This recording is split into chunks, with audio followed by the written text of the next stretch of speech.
बहू, अब तुम शादीशुदा हो, हॉस्टल में रहने वाली लड़की नहीं। भाभी, आपने सूटकेस पैक भी कर लिया? इसमें तो केवल भैया के कपड़े रखे हैं। आपने अपने कपड़े नहीं रखे? भैया अकेले जा रहे हैं क्या हनीमून पर? शिवानी ने हंसते हुए अपनी नई नवेली भाभी विनीता से कहा। दीदी, मम्मी ने मेरा सूटकेस पहले ही पैक करके दिया था, जिससे मुझे इस समय पैकिंग में ज़्यादा समय ना लगे। विनीता ने धीरे से कहा। अरे वाह, समधन जी तो बहुत स्मार्ट निकली। हमें भी तो दिखाओ ज़रा अपना सूटकेस, क्या क्या रखा है तुम्हारी मम्मी ने? कमरे में आते हुए अर्चना जी बोली। विनीता कुछ कहती इससे पहले ही अर्चना जी और शिवानी ने उसका सूटकेस उठाया और उसे खोल कर बैठ गईं। एक एक करके उसका सारा सामान बाहर निकाल दिया।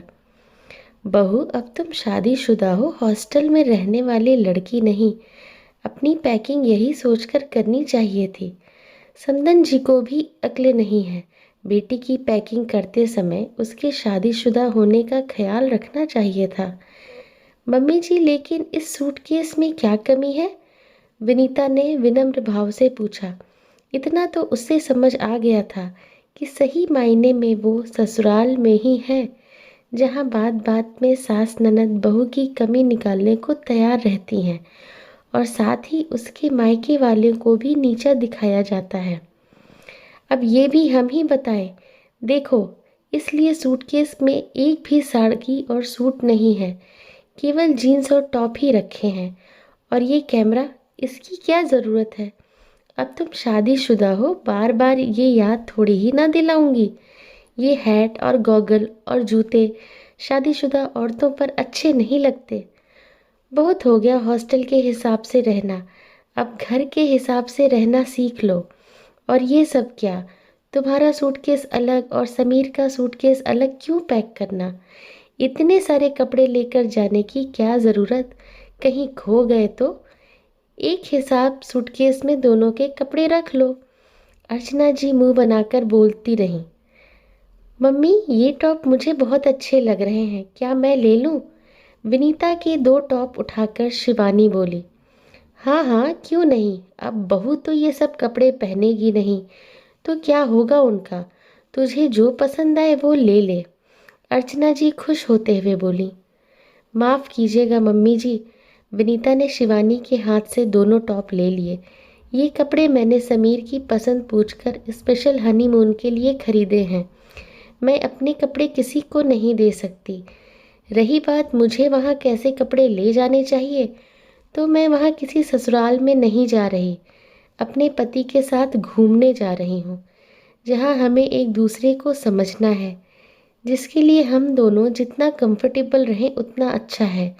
अब मैं वहाँ अपनी साड़ी संभालूंगी या अपने पति के साथ अपनी ज़िंदगी की नई शुरुआत की बात करूंगी।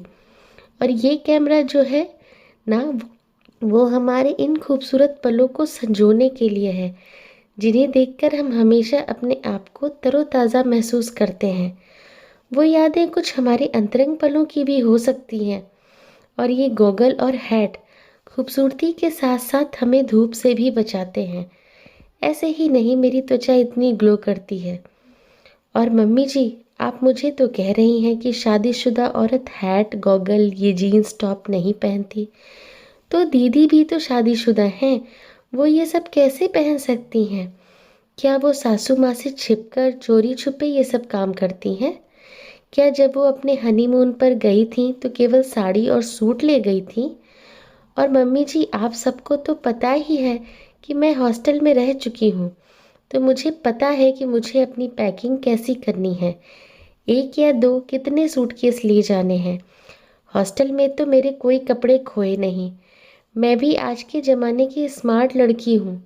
सही, मैं अपने सामान अपने आप मैनेज कर सकती हूँ। बहुत देर से चुपचाप सास ननद की बात सुनती विनीता और ज़्यादा ना सुन सकी, और उसने अपनी सास को अपने मन की बात कह दी।